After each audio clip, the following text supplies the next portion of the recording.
అయితే ఖమ్మం జిల్లా మదిర బీఆర్ఎస్ ప్రజా ఆశీర్వాద సభలో సీఎం కేసీఆర్ మాట్లాడుతున్నారు. లైవ్ లో చూద్దాం.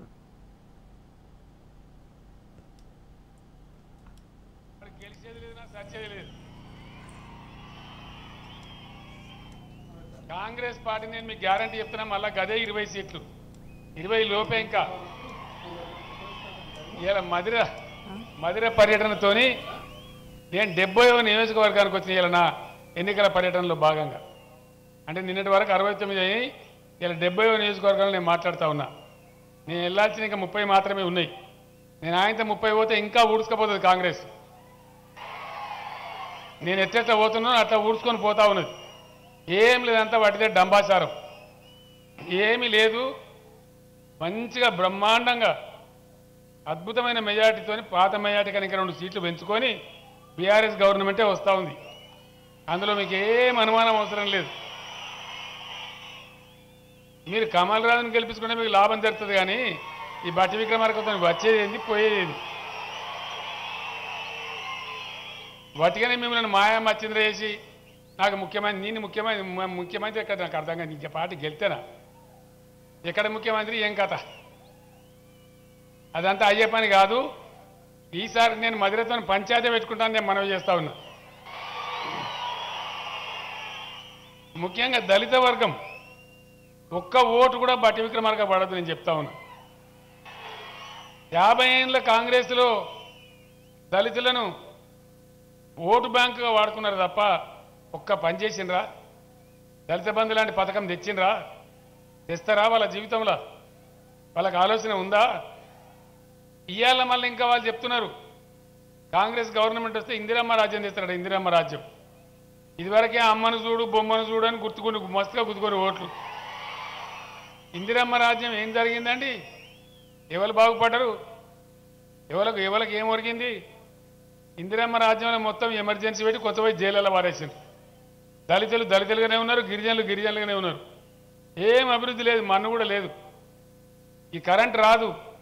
ఏమొచ్చింది ఇందిరమ్మ రాజ్యంలో? కరెంట్ వచ్చిందా? నీళ్ళు వచ్చినాయా? ఏం రాలే. మనం ఎండిపోయినాం. తెలంగాణకైతే మరీ అన్యాయం.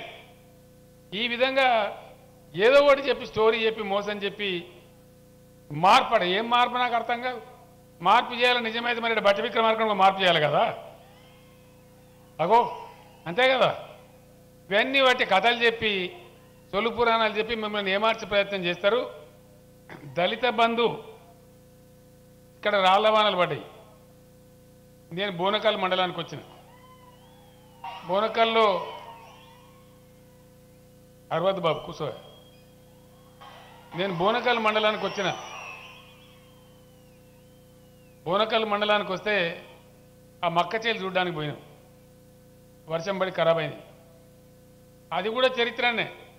మనకు ఏం చేసేది? పంటలు దెబ్బతింటే రాళ్ళవానలు తుఫాన్లు వచ్చి దెబ్బతింటే ఏం చేసేది? చేతులు దొరుకునేది. సర్కారు ఏం చేయకపోయేది. కేంద్ర ప్రభుత్వానికి రిపోర్ట్ ఇస్తే వాడు 3 నెలలకు వస్తే వాడు ఏదో రాకితే గీకితే పోతే ఎకరానికో 3,000 1,500 వచ్చేది. రైతుల మీద నిజంగా సోయిన ప్రభుత్వం అయితే ఏం చేస్తుంది? ఈ కేంద్రం వద్దు, వాడు అచ్చులేదు సచ్చులేదు, వాటితో అయ్యేది కాదు పోయేది కాదని ఆన్ ది స్పాట్ నేను డిసైడ్ చేసి 10,000 రూపాయలు ఎకరానికి ఇచ్చినా కొంత లాభం జరగాలని. ఆ మక్కచేలలో నిలబడి ప్రకటన చేసినాం. నామా గారు నేను మేమందరం ఉన్నాం. అక్కడ చేసి తిరిగి వస్తున్నాం. మేము వస్తుండే ఒక 20-25 మంది దళిత అమ్మాయిలు పాపం ఆడబిడ్డలు కారు ఆపి నన్ను ఆపిన వాళ్ళు. నేను డ్రైవర్కి చెప్పి కారు ఆపి దిగిన. ఏమ్మా ఏం సంగతి అంటే, సార్ బోనకాలకు కూడా దళిత బంధు పెట్టండి, మేమంతా బ్రహ్మాండంగా మునుపట్లాగా లేం సార్, మారిపోయినామన్నారు. నేను ఒక్కటే మనవి చేస్తా ఉన్నా మీకు. మదిర ఎస్సీ నియోజకవర్గం నేను మీ అందరికీ హామీ ఇస్తా ఉన్నా. మీరు కమల్ రాజును గెలిపియండి. మదిర నియోజకవర్గానికి ఇప్పటికే నేను బోనకల్లు ప్రకటించిన. మీరు అడిగిన ఆ రోజని చెప్పి మిగిలిన మండలాలకు కూడా బోనకల్లు మాదిరిగా మదిర నియోజకవర్గం మొత్తం ఒకటేసారి దళిత బంధు పెట్టి హుజూరాబాద్, కరీంనగర్, హుజూరాబాద్లో ఎట్లయితే 20,000 కుటుంబాలకు ఇచ్చినామో ఈ మదిర నియోజకవర్గంలో ఎన్ని ఈ దళిత కుటుంబాలు ఉన్నాయో ప్రతి ఒక్క కుటుంబానికి ఇప్పించే బాధ్యత నేను తీసుకుంటా ఉన్నాను. నేను మనవి చేస్తా ఉన్నా. దీని తర్వాత కాంగ్రెస్ నాయకులు మాట్లాడుతున్నారు. కేసీఆర్ ప్రజల పన్నులన్నీ రైతులకు రైతు బంధు ఇచ్చి వేస్ట్ చేస్తున్నాడు మాట్లాడుతున్నారు. రైతు బంధు వేస్తానండి, వేస్టా? రైతు బంధు వేస్టా? రైతు బంధు ఉండన్నా? రైతు బంధు ఉంటుంది, రాజు గెలిస్తే ఉంటుంది. ఎందుకంటే రైతు బంధు అనే పదాన్ని పుట్టించిందే కేసీఆర్ బీఆర్ఎస్ కదా. వాళ్ళకి ఏం సోయి ఉంటుంది, వాళ్ళకి ఏం తెలుసు? వాళ్ళు మనం అప్పులు కట్టకపోతే, నీటి తీరువా కట్టకపోతే మన తలుపులు కూడా విక్కపోయారు, కానీ రైతుకు సపోర్ట్ చేయాలని వాళ్ళ కళలో కూడా ఆలోచించారు రా వాళ్ళ జీవితంలో. దాన్ని పుట్టించిందే కేసీఆర్. నేను మీతో మనవి చేసేది ఒకటి, రైతు బంధు ఉండడం కాదు. మీరు బీఆర్ఎస్ని గెలిపిస్తే రైతు బంధు ఇలా ఎకరానికి 10,000 ఉంది, అది 16,000 రూపాయలు అయితే నేను మనవి చేస్తా ఉన్నా. రెండవది పిసిసి అధ్యక్షుడు ఆయన మాట్లాడుతున్నాడు. అసలు కేసీఆర్ వేస్ట్ చేస్తున్నాడు, కరెంట్ 24 గంటలు ఇచ్చి తప్పు చేస్తాడు కేసీఆర్. 3 గంటలే సార్ ఉంటాడు. 3 గంటలకు పొలం పారుతుందండి? పారుతుందా 3 గంటలకు? ఎన్ని గంటలు ఉండాలి? వినబడతలేదు. 24 గంటలు ఉండాలి. 24 గంటలు ఉండాలంటే ఒకసారి చేతులు ఎవరు దయచేసి.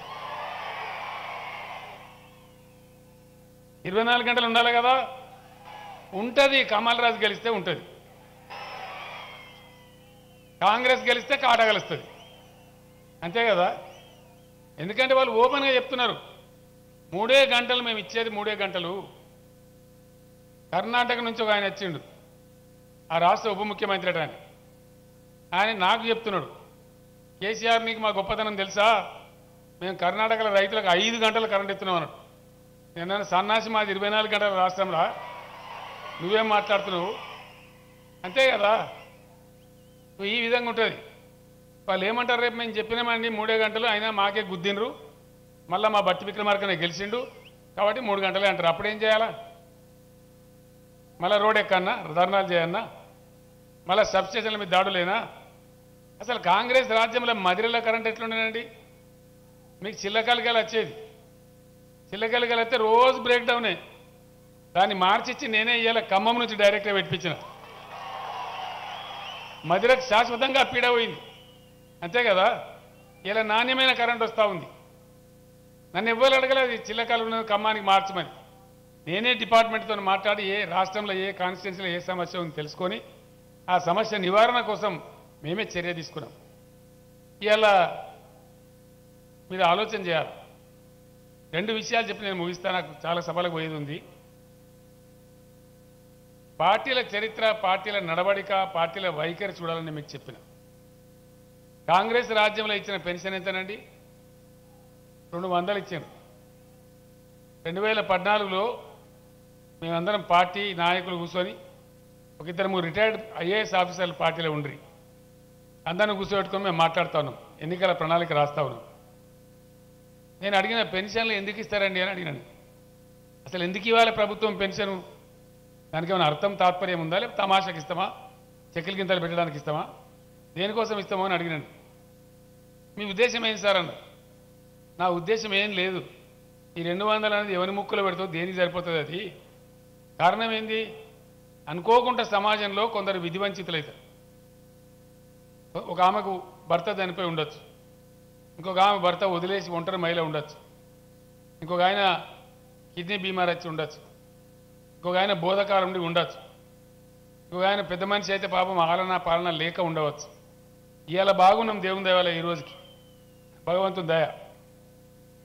అనుకోకుండా ఒక యాక్సిడెంట్ అయితే కాలు చేయబోవచ్చు, అంగవైకల్యం రావచ్చు. ఇట్లా అనుకోకుండా కొంతమంది విధివంచితులు అవుతారు మన సమాజంలో. ఈ విధివంచితులను కాపాడాల్సిన బాధ్యత సభ్య సమాజానిదే, సమాజానికి బాధ్యత వహిస్తున్న సర్కారుదే. కాబట్టి మీరు ఏం కోరుతున్నారు సార్ అన్నారు వాళ్ళు. నేను చెప్పిన, నేను ఏం కోరతలేనే, పెద్ద గొప్ప విషయం కాదు. ఎవరికైతే మనం పెన్షన్ ఇస్తామో వాళ్ళు బిర్యానీ తినకుండా మంచిదే, కానీ పప్పో పులుసో ఇంకొని మోతాదు లేకుండా 2 పూటలు తిని వాళ్ళ జాల వాళ్ళు ఉంటట్టు కావాలి అని చెప్పిన.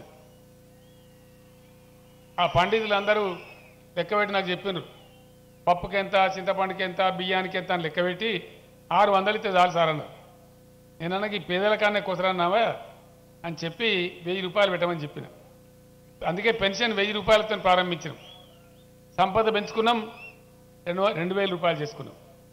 నేను ప్రకటించిన మొన్న అందరికి పెరుగుతుంటే జీతాలు, ఉద్యోగస్తులకు పెరుగుతాయి, అందరికీ పెరుగుతాయి, మరి వాళ్ళకి పెరగద్దా పాపం? 5,000 రూపాయల పెన్షన్ చేస్తామని డిక్లేర్ చేసిన మనం. ఈ విధంగా సంక్షేమ కార్యక్రమాలు తీసుకున్నాం.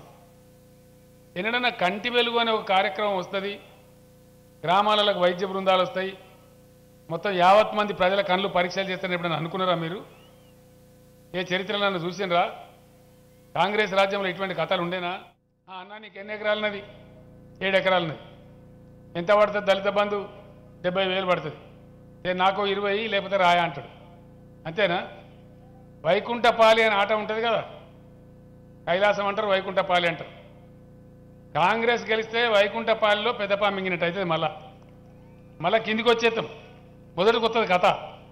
అందువల్ల నేను మీ అందరినీ కోరేది, ఈ విషయాలు నిజమా కాదా నేను చెప్పేది మీ గ్రామాలలో చర్చ పెట్టండి.